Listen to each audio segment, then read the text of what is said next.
喉咙卡卡，有异物感，像有痰一样，想清却清不掉，喝水也不会改善。去看了耳鼻喉科、家医科、内科，都说没有发炎，也没有长肿瘤，可是吃药却一直都不会好。其实超过一半的喉咙异物感都是跟你的胃不好有关系。本片会讲喉咙异物感到底是什么原因，以及会告诉大家逆流是如何从3个层面去影响我们的喉咙。再来，我会分享一个真实的临床案例。最后有3个方法你不要去做，做了之后不仅不会好，反而还会更严重哦。请记得把影片看到最后哦。大家好，我是逆流医师。本频道主要是介绍有关胃食道逆流相关的知识。胃食道逆流对任何医师都一样，是一个很大的挑战，因为它不好治疗。那会不好治疗主要原因就是因为有错误的观念。希望大家都可以借由这个频道找回胃部的健康。喉咙卡卡的有异物感，病人常常会认为可能有感冒、过敏、鼻涕倒流或是喉咙长东西，可是去检查都是正常的，治疗效果也不好。其实造成喉咙异物感最常见的原因就是因为胃食道逆流跑到喉咙这边来。那接下来我们要告诉大家，胃食道逆流是如何从3个不同的层面去导致喉咙异物感的发生。观念1，胃酸刺激我们的咽喉黏膜，导致黏膜发炎肿胀。不是只有强酸才会导致我们的咽喉发炎，弱酸也会哦，甚至是我们的胃大白酶或是胆汁也都会刺激我们的咽喉黏膜。其他影片我讲得更清楚一点，这里我先简单的说明一下。当我们的胃排空变差，或是负压变大，或是我们的贲门括约肌松弛了，这些状况之下，我们的胃的内容物就可能会经由食道跑到我们的喉咙，导致呼吸道发炎的情形。那这些内容物接触到我们的咽喉黏膜的时候，会导致这些黏膜慢性的刺激，那之后就会产生微小的肿胀，再来可能会导致这些黏膜表面变得粗糙，甚至会变得敏感。这时候病人常会感觉好像有一口痰卡在那边，吐不出来，也吞不下去。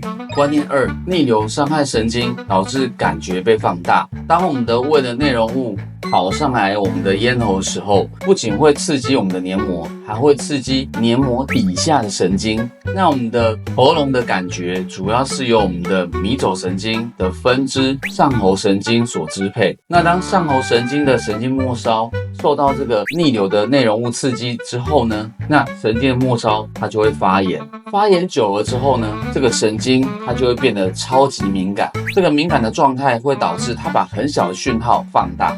所以我们的大脑接收到这个讯号的时候，大脑就会一直以为喉咙是不是出现什么问题，喉咙就会感觉卡卡紧紧的。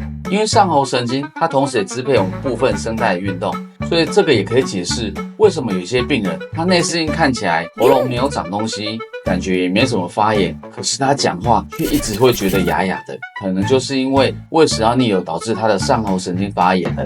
观念3，上食道括约肌张力增加，导致喉咙产生压迫感。我们的胃的内容物通过我们的下食道括约肌，经过食道，再来通过我们的上食道括约肌，最后抵达我们的咽喉，导致咽喉发炎。那当这个过程一直持续反复不断的时候，我们的身体会发现它没办法去控制下食道括约肌的张力，于是呢，它会产生另外一个调控性的机制，它会设法去把第2个关卡，也就是我们上食道括约肌，把它关紧。它会发出讯号，让这个地方的肌肉力量变大，让它可以收缩，把这个门关紧。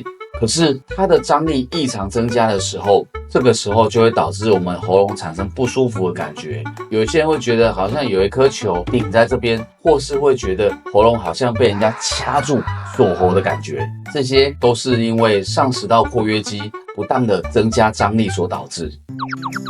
接下来我要分享一个真实的临床案例，这是一位50多岁补教界的男老师，在最近1年，他在教授的时候发现，讲话的时候他会觉得喉咙常常觉得卡卡的，需要去清喉咙，因此他的教书过程就会中断，甚至话讲多了，喉咙还会有点痛痛的。那由于讲话是他的生财工具，所以他很看重这个事情，因此他没有拖很久，就立刻去看医师。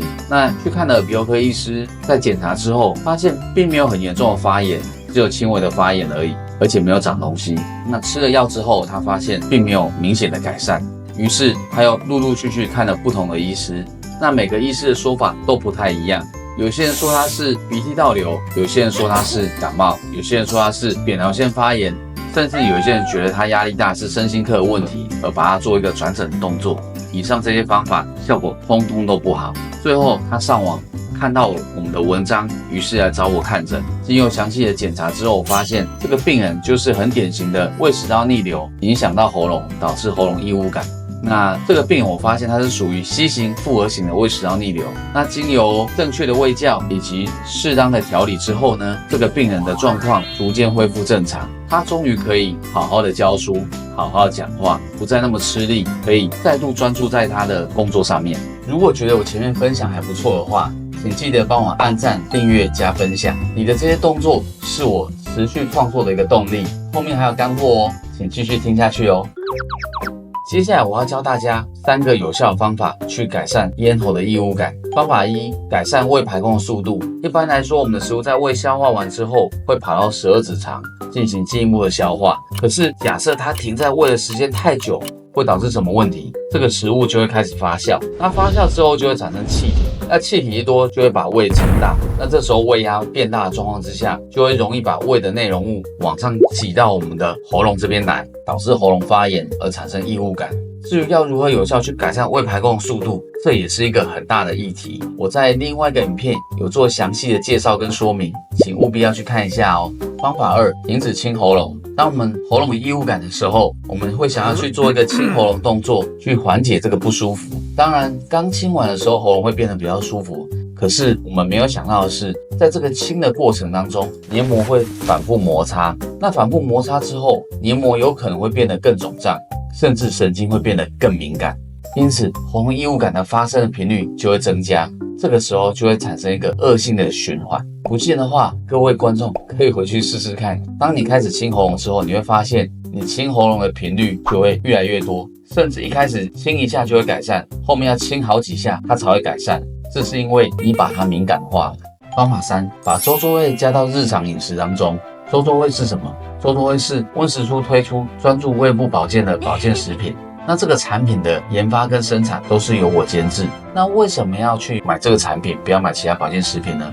为什么不要用西药来治疗这样的病人呢？原因在于我们过去在治疗咽喉异物感病人，我们会遇到很大的挫折，因为使用了各式各种不同的西药，病人的改善程度并不是很理想。如同前面补教老师一样，他也吃了各式各样不同的西药，甚至连中药都吃了，可是还是没有明显的改善。于是我花了很多时间去做研究，发现这个问题的解答或许不在药品，而在食品。经由食品的调理，才能够帮助这些病人找回属于自己的健康。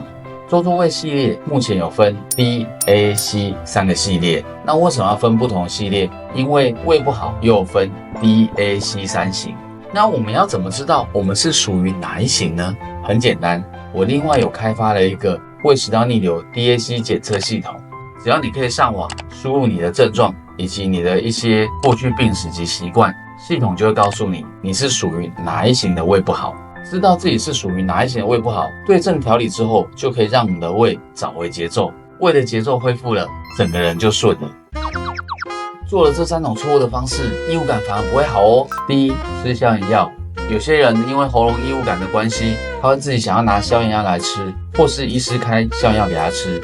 虽然刚开始吃的时候会改善，可是这时候会产生一个问题，如果你吃进过多或是过强消炎药，这些消炎药会去刺激你的胃黏膜，胃黏膜受到刺激的时候会怎么样？逆流通常会变得更厉害。那逆流更厉害的时候，我们都知道异物感主要的来源就是因为胃食道逆流，所以喉咙异物感更不会好。2，使用胃药。一些有经验的医师他会知道异物感的来源很常是因为胃食道逆流引起，于是呢，他一开始就会开立胃药给病人，而且通常都是开立最强的 PPI 类的胃药。那这个时候会有个问题，我们之前影片中有讲到，胃食道逆流不见得就是胃酸过多，很常是因为胃的机能不足，或是菌相失衡，或是2者都有的复合型所导致。那这个时候，如果你吃进过多的胃药或是过强的胃药，反而会导致你的胃的括约肌会变得更松弛。那这个时候逆流反而不会改善。那所以这样的病人他会发现，好像一开始吃有效哦，喉咙比较舒服了。可是呢，再继续吃下去就觉得好像不会改善。甚至有些病人他是原本喉咙没有异物感，可是他因为胃的问题去吃胃药，吃一段时间之后呢，他开始喉咙产生异物感。这是什么意思？这个意思就是说，越吃逆流反而越严重。第三点是大家最容易犯的一个错误，很多人喉咙不舒服的时候会去吃凉凉的喉糖，那这些喉糖里面通常都含有薄荷成分，而且剂量还不低。为什么这些喉糖里面都会含有薄荷成分呢？因为喉糖设计的初衷，除了润喉之外，还有一部分是想要舒缓喉咙的疼痛，所以这个时候加入薄荷，根据科学研究是有舒缓疼痛的效果。可是呢，薄荷这个成分对我们的下食道括约肌是会有让它放松的一个作用。当这个括约肌放松的时候，闸门就会关不紧，这时候会怎么样？逆流反而会更厉害。这些病人会发现，吃了之后喉咙会改善，甚至睡前还要吃一颗，但是没有吃的时候，喉咙还是不舒服。这些病人他吃喉糖的频率会增加，为什么呢？因为他在没有吃喉糖的时候，他不舒服的感觉反而变得更明显了。这个就是因为你吃喉糖导致逆流变厉害的关系。所以我常常在诊间会问病人说，你有没有去吃喉糖？记得务必把喉糖停掉哦。喉咙卡卡不是你想太多，也不是过敏在发作，只要找到真正的原因，身体就会慢慢回到顺流，喉咙的感觉也会变得比较舒畅。今天的方法你都学会了吗？我是逆流医师，我专治逆流。